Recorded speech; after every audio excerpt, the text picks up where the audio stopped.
Bismillahirrahmanirrahim. Assalamualaikum warahmatullahi wabarakatuh. Kami mahasiswa informatika semester 3 angkatan 2020.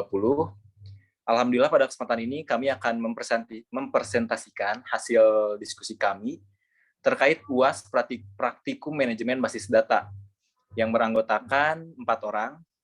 Saya sendiri Aiman Muhammad Awaludin, lalu ada teman saya Alfisani Agustian, Reza Agustian, dan Cindy Rinaldi. Baik, langsung saja kita ke pemaparan materi yang akan diawali oleh Cindy Rinaldi. Dipersilahkan. Baik, terima kasih Aiman. Pertama-tama di kelompok kami itu mengangkat contoh kasus tentang nilai mahasiswa. Nah, yang pertama itu ada pemodelan logikal. Pemodelan logikal ini seperti yang kita lihat itu mencakup semua entitas dan hubungan di antara entitas. Kemudian disebut model hubungan entitas. Lalu menentukan semua atribut dan UID, dan yang terakhir menentukan opsionalitas atribut. Lanjut, Jak. Kemudian selanjutnya itu ada pemodelan fisikal, yaitu merupakan perpanjangan dari model data logis. Kemudian menjelaskan definisi tabel, tipe data, dan presisi. Lalu mengidentifikasi tampilan indeks dan objek database lainnya. Yang keempat, menjelaskan bagaimana objek harus diimplementasikan ke dalam basis data tertentu. Dan yang terakhir, menampilkan semua struktur tabel termasuk kolom primary key dan origin key. Lalu entity adalah kumpulan objek yang mempunyai nilai unik atau berbeda dengan lainnya, atau bisa disebut juga sebagai kolom. Dan di dalam entity ini terdapat beberapa atribut. Atribut ini adalah detail properti yang memiliki nilai tunggal dari suatu entitas. Atribut menggambarkan informasi spesifik dari sebuah entity. Lalu terdapat 2 jenis atribut, yaitu atribut volatil adalah atribut yang tidak stabil, contohnya usia.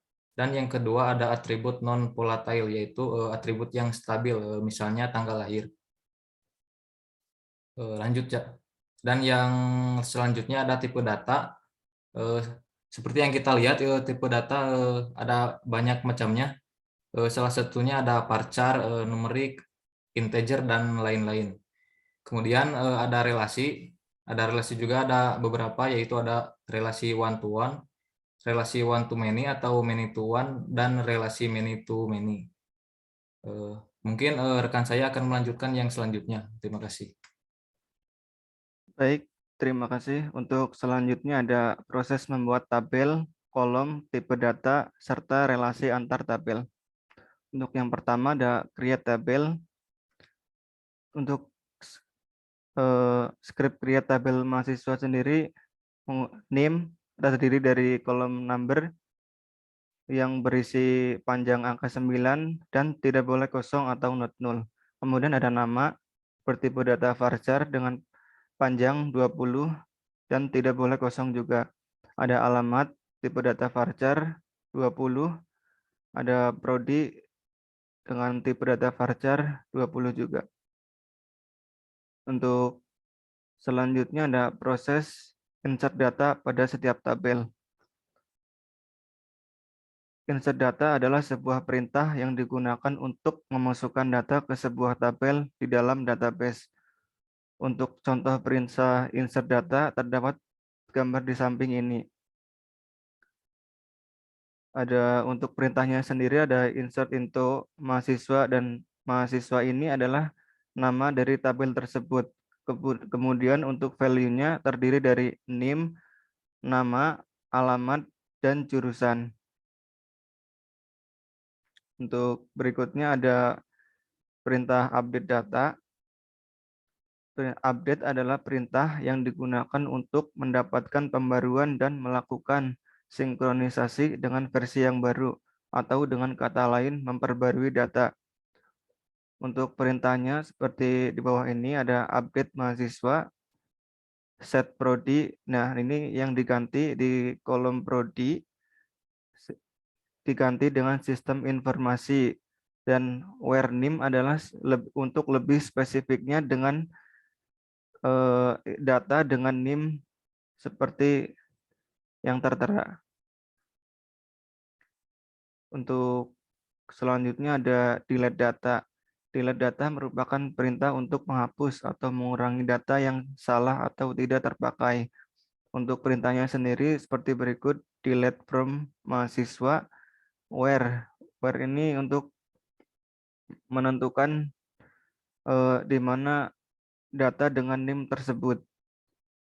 Untuk selanjutnya ada modify. Modify adalah sebuah klausa SQL yang memiliki fungsi mengubah, tetapi yang diubah hanya tipe data dari sebuah tabel tersebut.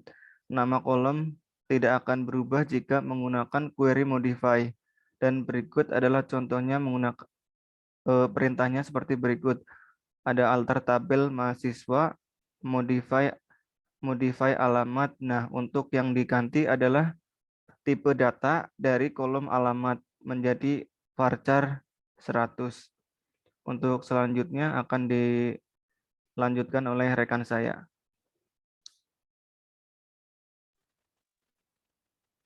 Baik, untuk pembahasan selanjutnya mengenai statement select. Select adalah bagian perintah SQL yang digunakan untuk mengambil data dari RDBMS. Select statement digunakan untuk menampilkan retrieve data di suatu tabel sesuai dengan kebutuhan pengguna. Misalkan, kita mempunyai sebuah tabel mahasiswa, kemudian kita ingin menampilkan jumlah data mahasiswa perempuan dan mahasiswa laki-laki, maka kita harus menggunakan select statement sesuai kebutuhan tersebut. Select mengidentifikasikan kolom yang akan ditampilkan. Semua kolom tabel dapat menampilkan dengan menempatkan bintang setelah kata kunci select. Contoh, select bintang garis baru from department titik koma. Kita dapat menggunakan pernyataan select untuk menampilkan kolom tertentu pada tabel dengan menunjukkan nama kolom dalam urutan yang ingin dilihat dipisahkan dengan koma. Contoh, select departemen garis bawah ID, location garis bawah ID, garis baru from departemen titik koma. Kata awal yaitu select digunakan untuk menginformasikan kepada sistem kita ingin mengambil data. Tanda bintang artinya seluruh kolom perlu diambil dari tabel yang dirujuk. Tanda ini sering juga disebut sebagai wildcard.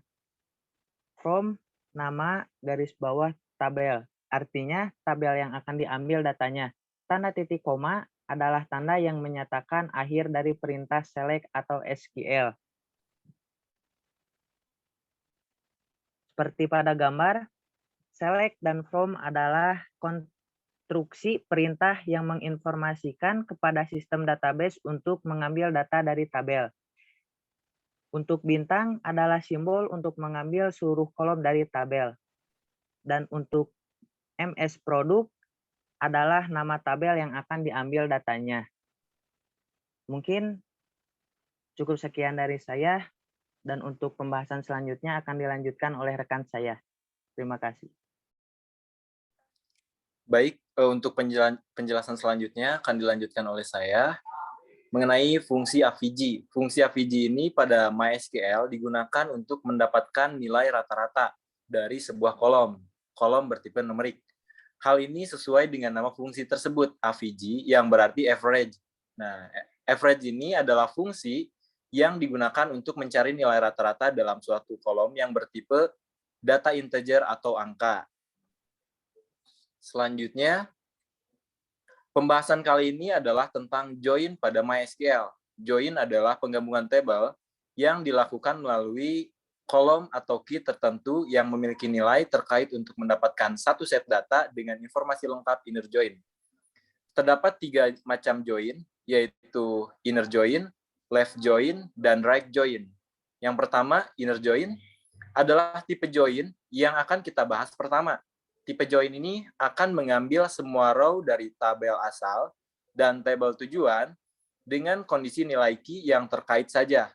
Dan jika tidak, maka row tersebut tidak akan muncul. Yang kedua ada left join. Left join merupakan perintah join untuk menampilkan semua data sebelah kiri dari tabel yang dijoinkan dan menampilkan data sebelah kanan yang cocok dengan kondisi join. Jika tidak ditemukan kecocokan, maka akan di-set null secara otomatis. Dan selanjutnya yang ketiga, yaitu kebalikan dari left join adalah right join. Right join akan menampilkan semua data yang ada di tabel sebelah kanan dan mencari kecocokan key pada tabel sebelah kiri. Jika kita tidak menemukan kecocokan, maka akan di-set null secara otomatis pada tabel sebelah kiri. Mungkin sekian penjelasan materi yang telah kita diskusikan. Selebihnya ada slide teamwork pembagian tugas. Alfisani Agustian yang mengerjakan statement select dan juga record video sekaligus upload YouTube. Lalu Cindy Rinaldi, permodelan logikal plus fisikal dan juga membuat PPT, PowerPoint. Selanjutnya Reza Gustian, mencari contoh kasus permodelan data, serta proses pembuatan tabel, kolom tipe kolom, dan kolom tipe data, serta relasi antar tabel. Dan saya sendiri, Aiman Muhammad Awaludin, proses pembuatan tabel, kolom, tipe data, serta relasi antar tabel sekaligus moderator. Sekian penjelasan yang bisa kami sampaikan. Mohon maaf atas kekurangannya. Wabillahi taufiq wal hidayah. Wassalamualaikum warahmatullahi wabarakatuh.